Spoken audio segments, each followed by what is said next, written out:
Pay close attention. What you're about to see is Bible prophecy being fulfilled.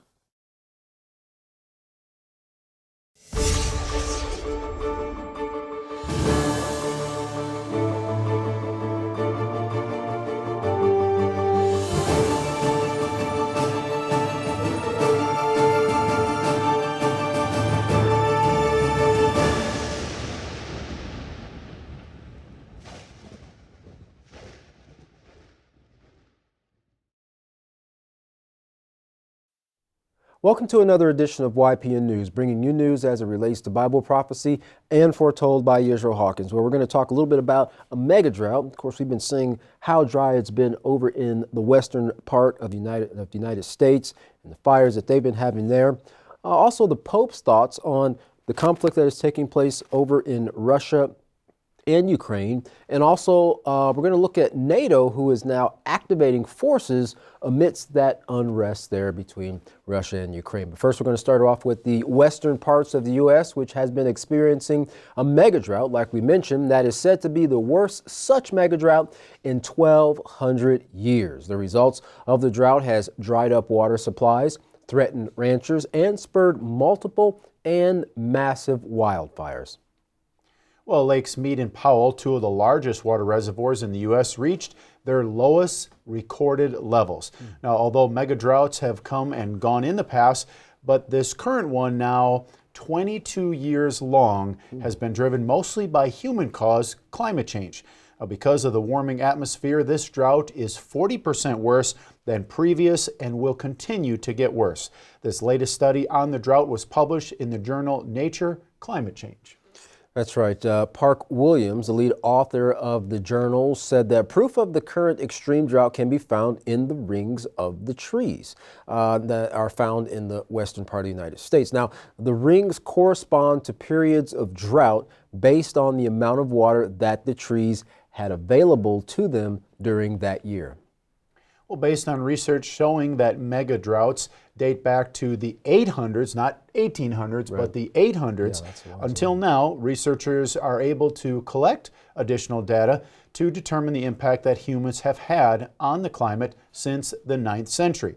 Well, based on information collected, they were able to compare what the climate would have been like without climate change. They were able to determine, based on the drought severity, that about 40% of the drought was due to human-caused activity. Wow.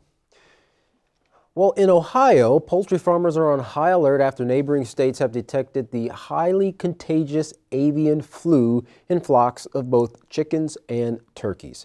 At one Indiana farm, 29,000 turkeys have already been killed, and at another farm in Indiana, 26,000 turkeys are undergoing testing. Well, according to the USDA, a flock of chickens in Kentucky are undergoing testing along with several other mixed species of chickens which tested positive for bird flu. Now, there's no way to tell if this will impact the prices of poultry in the grocery stores and that avian flu doesn't spread to people, but the experts are recommending that you go ahead and cook your poultry thoroughly, of course, before consuming. That's right. Well, for the first time in 50 years, the Canadian Prime Minister, this time Justin Trudeau, invoked the Emergency Act, and that was in response to the trucker protests in his country. Now, this move could allow the government to seize vehicles and freeze bank accounts of those who are involved in the support of the protests. One of the things that the president, or the prime minister, called these protests were illegal. He said they're illegal protests. Now, the protests, of course, are in response to COVID-19 vaccine mandates. And Trudeau said that families, businesses, and cities have been experiencing obstruction of their neighborhoods since these protests have been taking place. For the past few weeks, hundreds and sometimes thousands of Freedom Convoy protesters in trucks and other vehicles have clogged the streets of Canada's capital, Ottawa, rallying against vaccine mandates and other COVID measures, while also speaking out against Trudeau's Liberal government. Now, one protester said, "Once the mandates are dropped, we'll leave and go back to our families." Well, with the Emergencies Act, police will have additional tools to enforce order as well as temporarily suspend citizens' rights to free movement or assembly, along with the use of the military if need be. The act will also allow the government to take action against those offering financial support to the protesters as well. Now, the Canadian Civil Liberties Union is pushing back against the government with an issued statement on Twitter. They said the federal government has not met the threshold necessary to invoke the Emergencies Act. The law creates a high and clear standard for good reason. The act allows government to bypass ordinary democratic process. This standard has not been met, end quote. Interesting. Well, before announcing the crackdown, Trudeau did meet with leaders from other provinces who warned that taking such a step could inflame an already dangerous situation.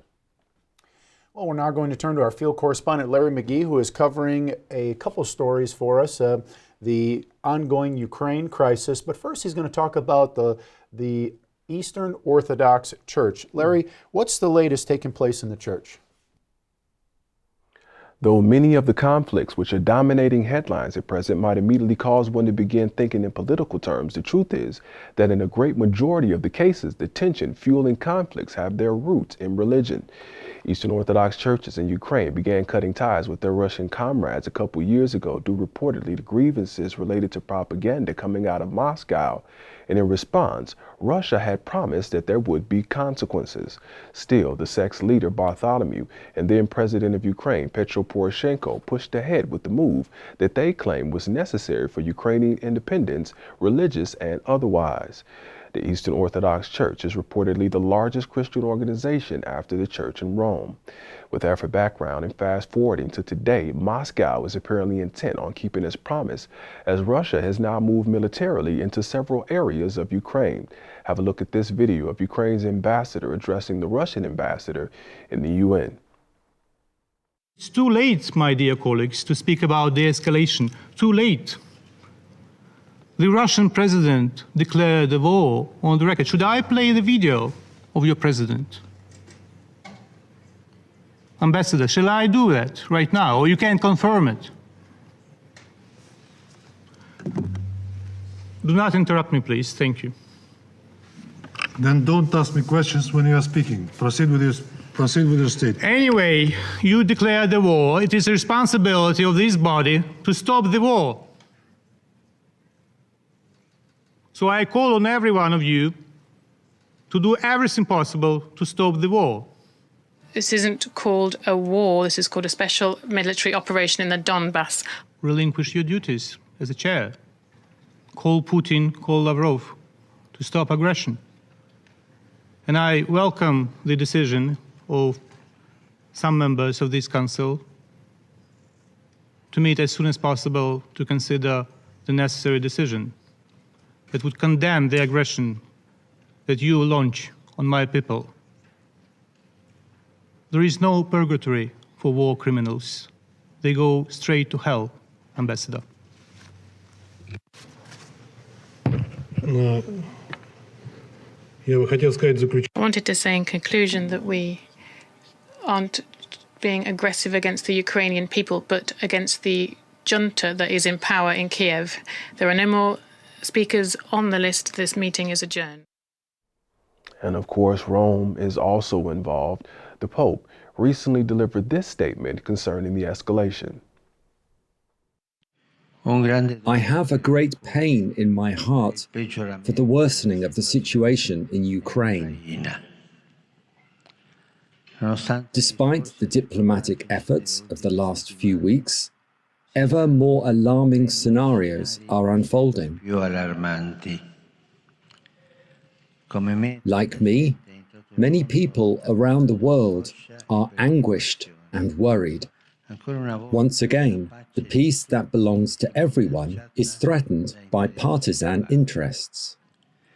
I want to appeal to those with political responsibility so that they make a serious examination of conscience before God, who is the God of peace and not the God of war, who is the Father of all, not of just some, who wants us to be brothers and not enemies.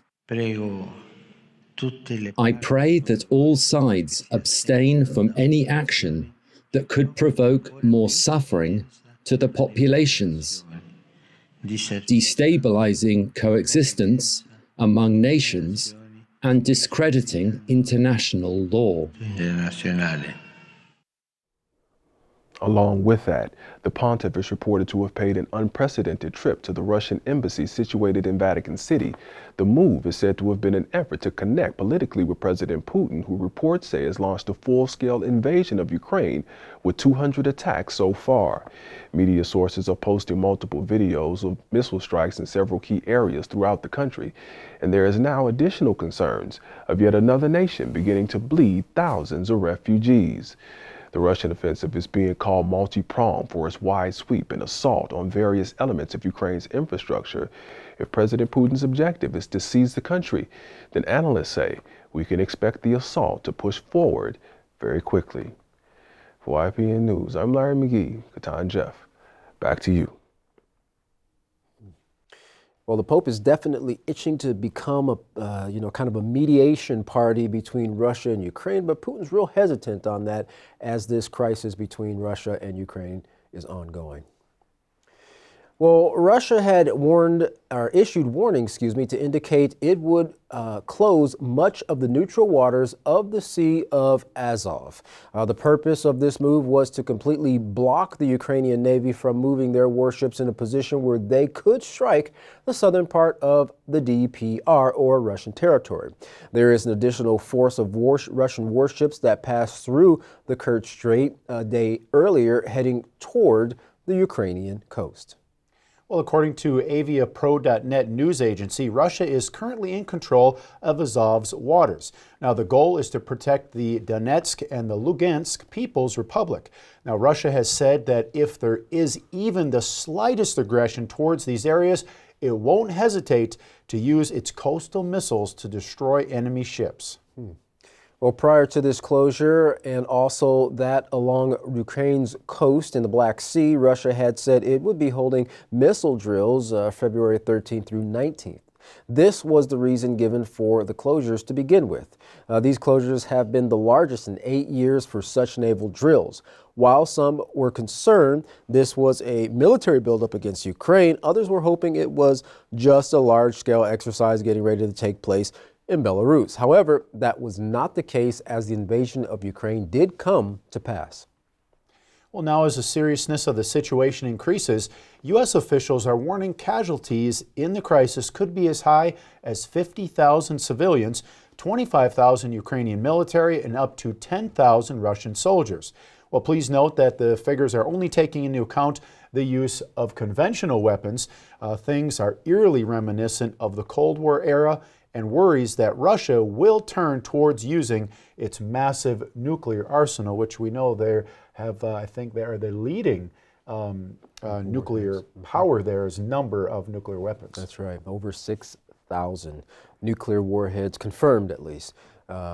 Several thousand, or at least 1,000 or so, or several hundred more than the United States at 5,000 or so. Well, John Wolfthal, the former National Security Council official, told New Nation that Russia, quote, Russia has nuclear weapons pretty much at every rung of the nuclear ladder, end quote. And while he agrees under normal circumstances, it is unlikely Russia would choose to engage in that kind of warfare. He says, quote, these are not normal circumstances, and the greatest risk of the use of nuclear weapons comes from a smaller conflict escalating quickly into the fog of war. When countries are using cyber attacks, when they are trying to degrade each other's conventional capabilities, which also support nuclear capabilities, end quote. Well, the fear deepens since Russia carried out a nuclear weapons test over the weekend. Now, the missile test was watched over by President Vladimir Putin himself. According to the Federation of American Scientists, as you mentioned, Katan, Russia leads the world with 6,257 nuclear weapons, but the United States coming in second, having 5,600. Now, just one of the bombs is capable of killing hundreds of thousands of people at one time.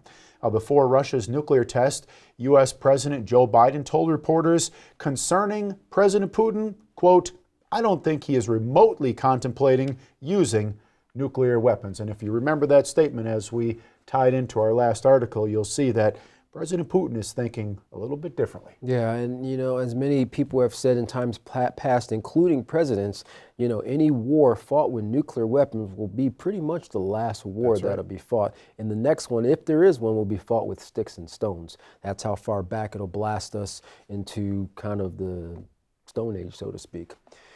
Well, and that point was probably driven home to Biden in January when the U.S. and Russia, along with 3 other nuclear powers, made a joint statement saying a nuclear war, quote, must never be fought, end quote. John Wolfthal also told News Nation he expects Putin to be rational when it comes to nuclear weapons. But, he said, quote, that doesn't mean that things can't get out of control, end quote. Well, Putin made accusations in a recent speech that Ukraine could try to acquire nuclear weapons, but experts disagree with that statement.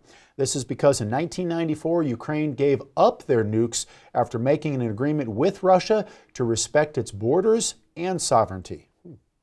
Well, the U.S. President Biden spoke with Ukraine's president for more than 30 minutes as Russian forces continue to move forward toward the capital of Kiev. According to a senior U.S. defense official, the Russian military has been by Ukrainian forces who have increased in numbers through volunteers joining their ranks. Satellite images show helicopters and large deployment of Russian troops gathering in Belarus along Ukraine's border. In their defense, Ukrainian officials are asking the United States and NATO allies to bring tougher measures against Russia. Well, just today, NATO said it was activating its response force. Now, this is the first time it will be used for collective security purposes. There are also several thousand more U.S. and allied troops heading to Ukraine's aid along the eastern flank. Now, in a statement, Hans Stoltenberg said, there is no doubt about NATO's readiness to protect and defend all allies. Finally, there is mounting pressure to cut off Russia from the international banking system known as SWIFT, something France and the U.S. have already said that they're in support of. The United Nations Security Council also met today and voted on a resolution which formally condemns Russia's attack on Ukraine. Well, in a recent press conference between Russian President Vladimir Putin and French President Emmanuel Macron, the Russian president had some very strong words of warning. Take a look. Я хочу еще раз все-таки подчеркнуть это. Я говорил, но мне очень бы хотелось, чтобы вы меня услышали все-таки в конце концов. И донесли это до своих читателей, зрителей и пользователей в интернете. Но вы понимаете или нет, что если Украина будет в НАТО и военным путем будет возвращать себе Крым, европейские страны автоматически будут втянуты в военный конфликт с Россией. Конечно, потенциал объединенной организации НАТО и России несопоставим. Мы понимаем. Но мы также и понимаем, что Россия одна из ведущих ядерных держав. По некоторым компонентам по современности даже многих опережает. Победителей не будет. И вы окажетесь втянутыми в этот конфликт помимо своей воли. И вы даже не успеете глазом моргнуть, когда будете исполнять пункт 5 Римского договора. Господин президент, конечно, не хочет этого развития. И я не хочу. И я не хочу. Поэтому он здесь и находится, и мучает меня уже 6 часов подряд. Well, if you remember, Katan, what we covered earlier, that President Joe Biden said he doesn't think that President Putin is remotely contemplating using nuclear weapons.